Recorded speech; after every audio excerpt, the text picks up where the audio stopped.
En algunos rincones remotos del mundo existe un fenómeno que parece sacado de un truco visual. Una cascada que cae hacia arriba. Sí, literalmente.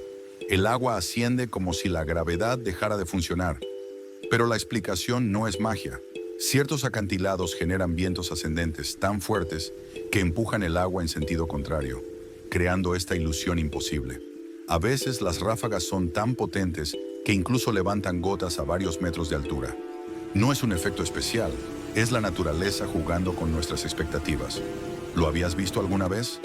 Si quieres descubrir más lugares que parecen romper las leyes de la física, sígueme para no perderte el próximo.